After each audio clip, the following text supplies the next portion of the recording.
अली जो मेरे रेस्टोरेंट में वेटर है, आज उसका दिन कुछ खास अच्छा नहीं था।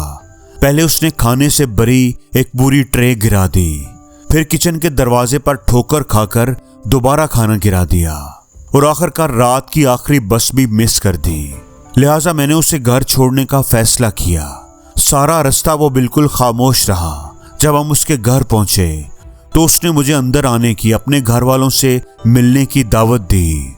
जैसे ही हम दरवाजे की तरफ बढ़े, वो एक छोटे से मिट्टी के बर्तन के पास रुका और उसे छूकर आगे बढ़ा।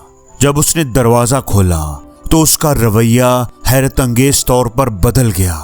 वो खुशी से मुस्कुराया, अपने बच्चों को गले लगाया, अपनी बीवी को प्यार किया और फिर वो मुझे गाड़ी तक छोड़ने आया। जब हम दोबारा उस मिट्टी के बर्तन के पास से गुजरे तो मैंने उससे पूछा, तुमने इस मिट्टी के बर्तन के साथ क्या किया था? उसने जवाब दिया, ओह, ये मेरा परेशानियों का बर्तन है।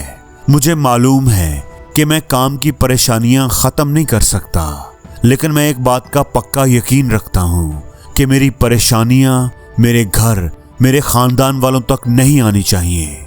इसलिए मैं हर शाम अपनी सारी परेशानियां इस बर्तन में डाल देता हूँ और सुबह जब मैं उन्हें वापस निकालता हूँ तो वो पहले से कहीं हल्की महसूस होती हैं।